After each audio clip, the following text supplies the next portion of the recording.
All right, hello everyone. In today's video, I'm going to be going through two scatter plot review problems, which will include creating the equation for the line of best fit or the trend line, as well as using analysis skills to identify, positive, negative associations or perhaps no correlation within the data sets.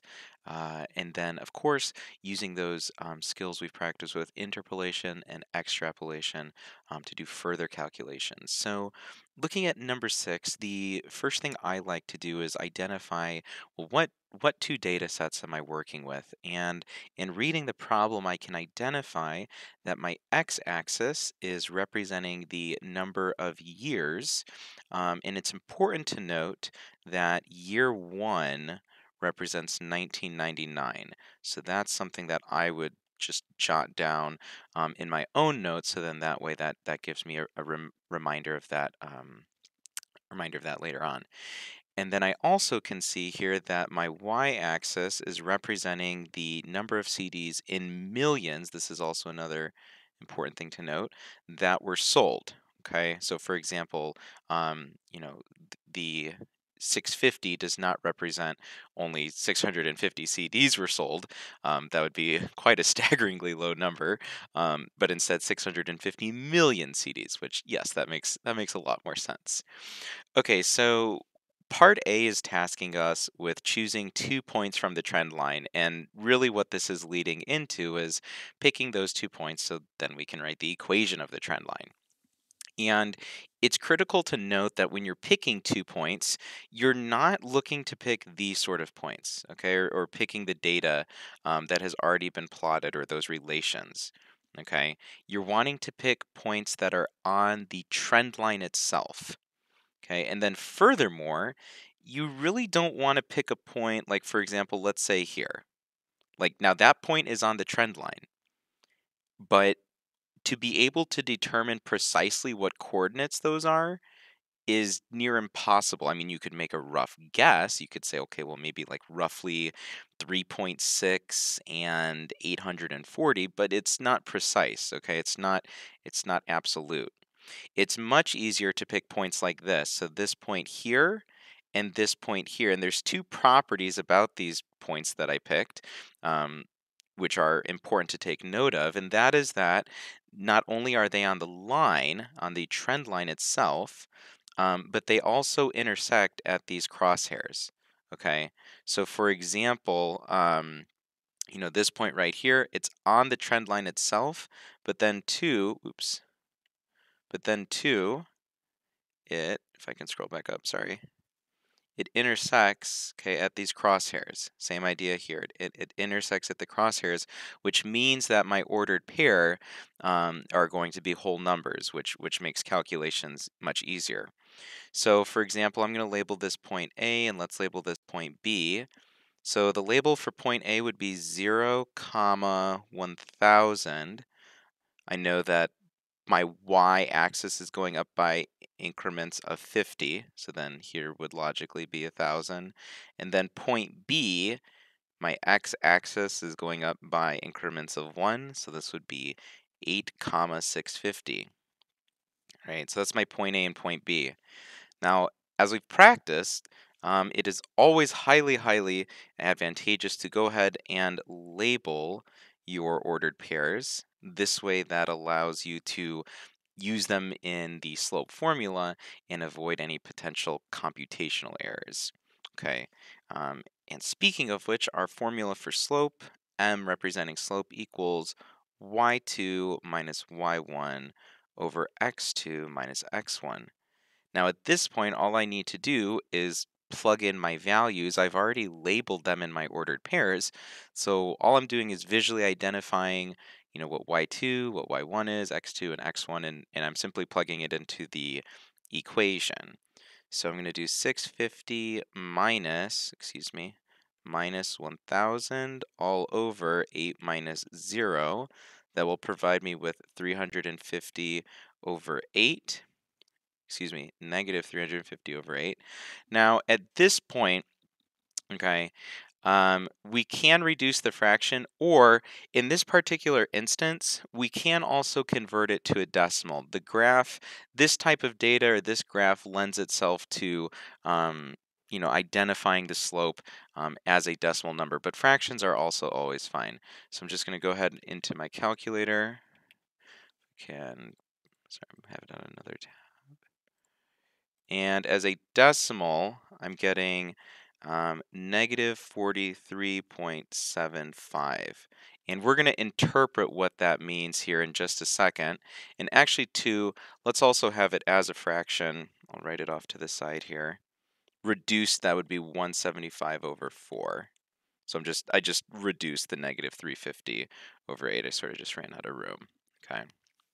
All right, so that's my slope. My y-intercept, again, the y-intercept is you're looking to see where the line, or this trend line, crosses the y-axis at what point, and then identifying what the y-coordinate is of that point. So in this particular instance, again, this was another advantageous reason to choose this point as point A, because this is also the point of intersection, where the trend line crosses the y-axis. And this point would have a value of 0, 1000, the ordered pair. So then my y-intercept is 1000.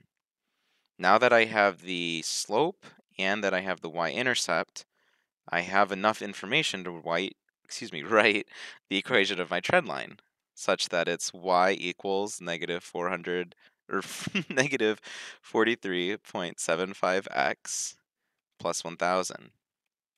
Okay. Now, oops. Now, one thing I always like to do after I've written down an answer is to ask myself, okay, does my answer make logical sense, right? Does it look correct, so to say? And looking at this graph, I notice that my line is tilted down. It's like skewed down. You could imagine someone skiing downwards, all right? And we've talked about when the graph or when the line looks that way, okay, it's going to have a negative slope, okay, or also a negative association, which we'll talk about later, but that matches what my slope is here, right? And then I just can double check, yep, that's the point of intersection on the y-axis, and that's 1000. So, okay, what is your slope and what does it represent? So common responses to this are slope equals, change in y over change in x, or rise over run, things of that nature, which are all valid statements concerning just like what slope is in general. However, what we're wanting to do here is to identify specifically what is the slope meaning in regard to or with respect to this particular graph. And so what I'm actually going to do is I'm going to work with this fraction that we previously calculated, the negative 175 over 4.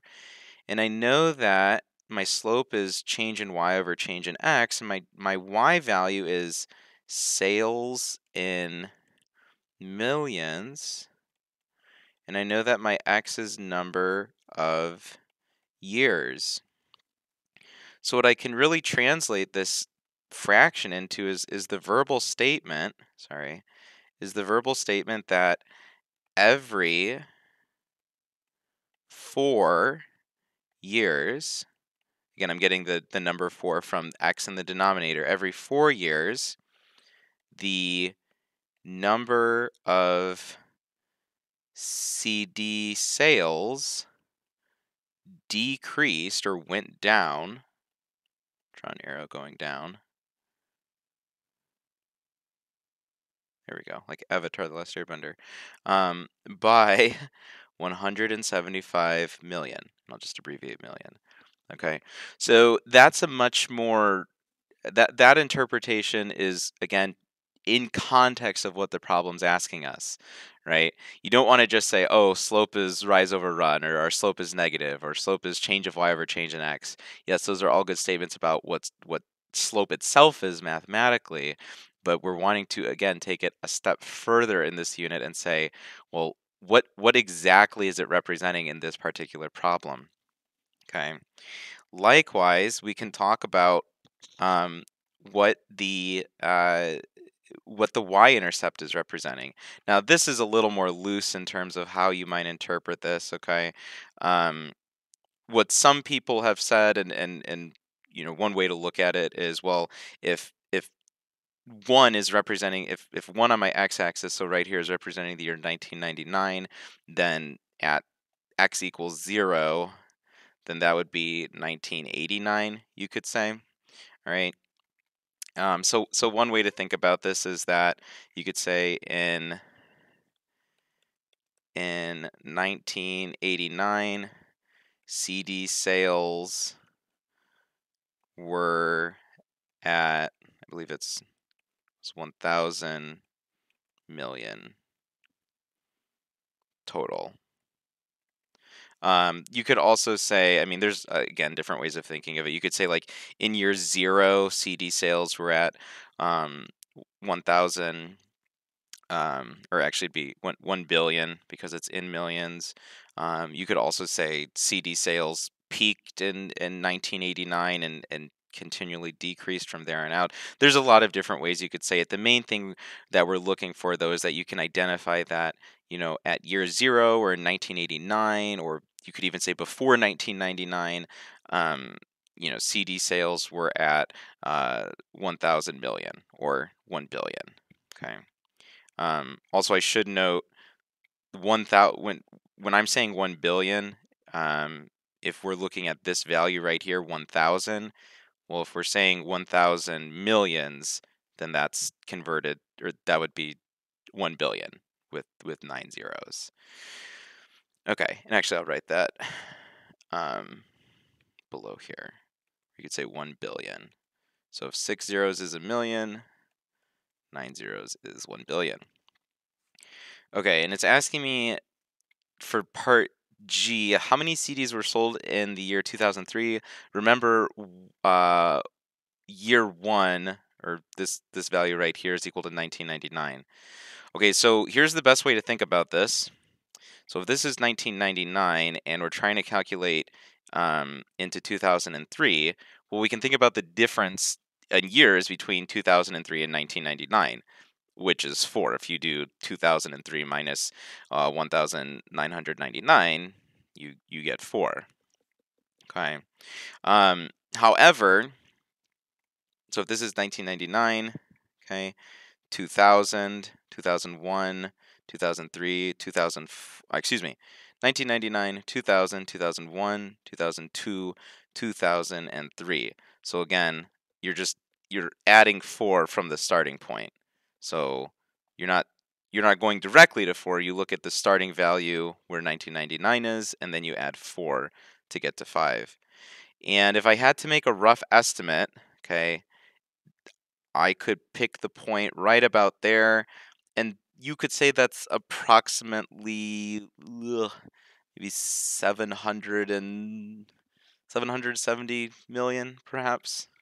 Okay, 770 million.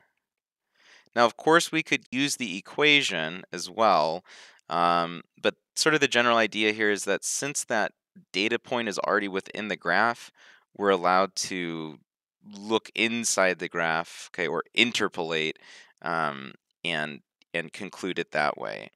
So we can say roughly 770 million, and this, of course, would be well, actually, I can just circle it. Interpolation. Why is it interpolation? Again, sort of that key phrase when you're looking inside of the graph, inside of the data, you didn't have to do any extra work, and you were able to see, where that data set point was. Okay. Now it's asking us how many CDs were sold in the year 2019. Okay.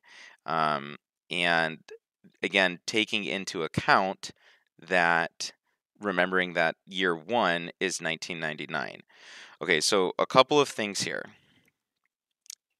On the previous problem, we recognized that the difference between 2003 and 1999 is 4 years. However, we weren't looking at 4 on the x-axis, we were looking at 5 on the x-axis. Again, just to reiterate that, if 1 is 1999, so this is 1999, 2000, 2001, 2002, 2003.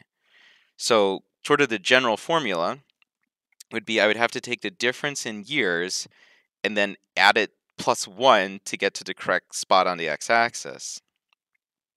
So 2019 minus 1999 is 20, but I need to add 1 to that to be correctly placed on my x-axis.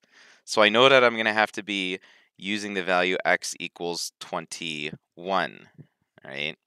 Now all I need to do is plug that into my formula. So y equals negative 43.75 times 21 plus 1,000. Now at this point, I'm going to go ahead and plug that into my calculator, Desmos. One moment while I do that. Oops. 43.75 times 21, then plus 1,000, and I am getting y equals 81.25. Or in other words, 81.25, remember it's in millions, millions of CDs sold. Okay. And if I think about, well, does that answer make sense? Yes, it does. I'm noticing that the trend of CD sales is fairly rapidly decreasing. So if I'm thinking about, extending this graph, like extending it, downwards and to the right, then this number makes sense. 81.25 millions of CDs sold. That makes sense. Okay. Now, if you had something where, if you came up with an answer where it said like, I don't know, like negative 20 million CDs sold, then that might be a bit of concern because how exactly do you sell a negative amount of CDs? Or at that point, are you just are you paying people to buy them? So again, sort of just when you see something and you think about it, it's like, oh, that doesn't necessarily make sense in the problem. Probably a bit of a red flag that, hey, I ought to reconsider this. Okay. And then my last, oops, uh-oh. My last one is it's asking, based on the year, or excuse me, what year based on the trend will there be 0 CDs sold? Suppose a interesting question. When will 0 CDs be sold? Perhaps streaming services have completely dominated the market. So I know that I'm going to be wanting to say y equals negative 43.75 times x plus 1,000. Again, if my y is representing the number of CDs sold, then I'm wanting to set y equal to 0. Now at this point, this is just solving an equation. I'm going to subtract 1,000 on both sides. So I'm left with this resulting equation. And then when I solve for x, sorry, one moment. When I solve for x, again, I'll write it over here too. I'm going to divide both sides by negative 43.75. If I can get it. There we go. Perfect. So now I have 1,000 divided by 43.75, and I'm getting roughly, well, I'm getting a answer of, we'll do it to the hundredths place. Say roughly 22.86. Okay. And maybe we round that up to 23, just to be safe. Maybe there's a couple CDs still lurking around somewhere.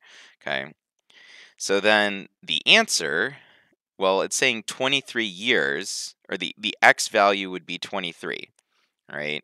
So if my x value is 23, then again, thinking about it in a way that,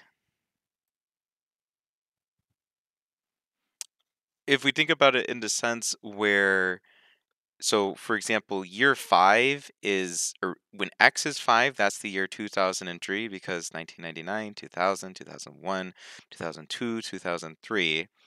So if I take 5 minus 1, that gives me 4, and I add 4 to 1999, that gives me 2003. So in essence, what I need to do if I can scroll down, for this problem, I know that x is going to be equal to 23. We kind of round it up. But following that same pattern, I'm going to take 23 minus 1 to get 22. And then I'm going to add that, okay, to my value of 1999. All right. So when I do that, 22 plus 1999, that equals 2021, or the year 2021, which I suppose is somewhat ironic because now we're in 2022, but there are definitely CDs still being sold. And then of course, this is extrapolation. If I can fit it in. Easy way to think about when it's extrapolation or interpolation, and this one is extrapolation as well, is extra work. When you're having to do a lot of extra work, when you're having to do these extra calculations and these extra, all these extra steps, that is that extrapolation. Something like or letter G rather, where we're saying roughly, roughly 770 million, or you could even argue maybe 780 million. Okay, it's interpolation because you're looking inside of the graph. And then, of course, looking at this graph, I suppose is to kind of close out, we can identify that this is a negative association as my x values are increasing, my y values are decreasing. And you could also make the argument that this is a weakest relationship. You can also, as we've talked about, weak and strong are both very relative terms, and so as long as you have some justification or argument for your answer, either one could be argued. So anyway, I hope you enjoyed working through this word problem or this application problem, and thanks for watching. Bye.